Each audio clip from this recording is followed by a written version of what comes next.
Hola, soy María Isabel Gutiérrez Álvarez, estudiante de teología, y hoy quiero hablar acerca del abuso espiritual en niños y niñas. Y para esto iniciaremos desglosando lo que se entiende por abuso espiritual y cómo es que se origina. Podemos iniciar definiendo la palabra abuso como una manipulación sobre alguien, generalmente vulnerable, para obtener un beneficio propio. Esto es importante tenerlo en cuenta, puesto que hoy día el concepto ha sido muy manoseado y este es la clave para el resto del podcast. En el libro Violencia espiritual y fenómenos religiosos que abusan de la fe, nos muestra el concepto desde su origen. Lo que nos dice es que se da como una imposición del poder político que estaba sustentada en premisas religiosas que obligaban la obediencia y servidumbre por parte de sus súbditos, utilizando las creencias religiosas en la obtención efectiva de poder sobre otras y otros. Entonces, ¿en qué consiste y cómo se da? Cuando hablamos de abuso espiritual en los niños y niñas, se entiende que se da en el desarrollo espiritual, es decir, cuando estamos enseñando, construyendo esa parte moral y religiosa, la cual se hace a través de historias bíblicas, normas y valores, involucrando muchas veces las ideologías propias. Esto con el fin de generar una respuesta en pos de algo que necesito como adulto. A continuación expondré ejemplos de cómo se puede dar. Primero, cuando le digo al niño que si no obedece, Dios lo castigará y no le traerá nada en Navidad.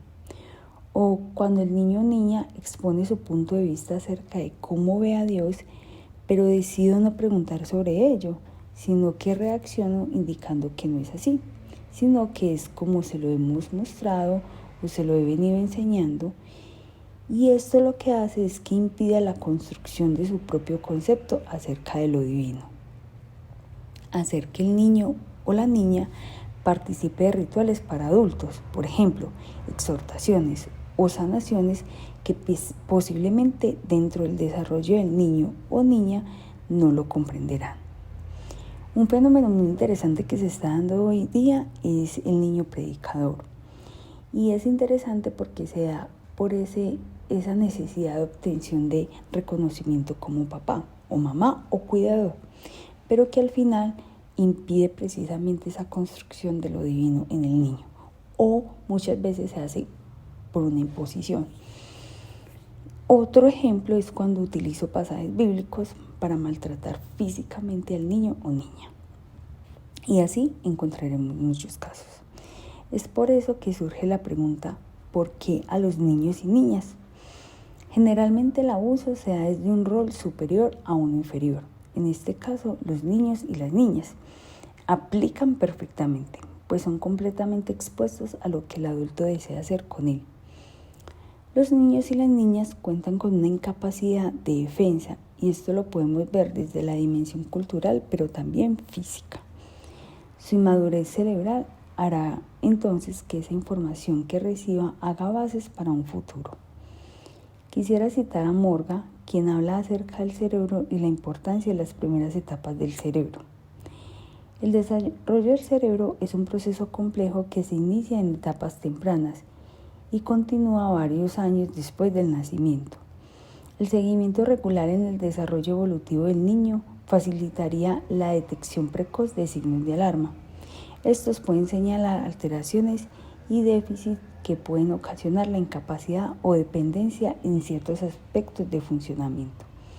Teniendo esto claro, necesitamos pensar, ¿cómo se puede minimizar este impacto? ¿O hasta dónde debo ir como adulto o cuidador? Lo primero es comprender que no solo en esta etapa o su presente se puede crear un trauma, sino también en su futuro. A continuación, expongo el punto de vista de dos escritores que hablan del tema. Según Mayton, estos niños nunca aprenden a reflexionar críticamente sobre la información que reciben. El uso del miedo y de un entorno moralizante como el concepto de infierno para controlar al niño o niña puede ser traumático. Esto se cita por Alejandro Rivas en el libro La fe no abusa, guía para la identificación, prevención y denuncia del abuso religioso en comunidades de fe. Y tenemos otro escritor o escritora que es Casas.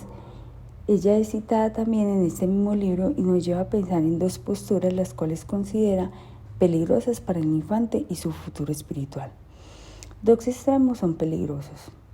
Por un lado, asumir que cualquier tipo de formación religiosa es dañina para los menores por considerarla como una imposición. Por otro lado, educarlos en la fe sin tomar en cuenta sus opiniones, deseos y sentimientos.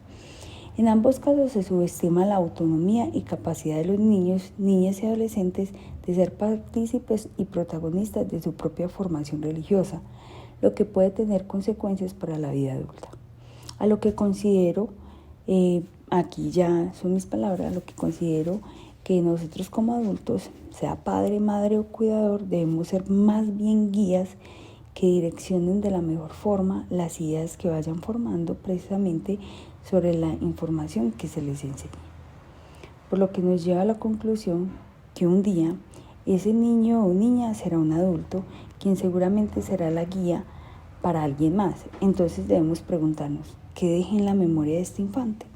Recordemos que la memoria es selectiva, fija y congela el recuerdo en una o varias escenas, de tal forma que depende de la intensidad efectiva que le hayamos impregnado, el recuerdo aparecerá o no de nuevo y su aparición dependerá también de las asociaciones que hayamos establecido en otras vivencias. Esto se cita en Ternura, la revolución dependiente por Harold Segura y Anna Claren.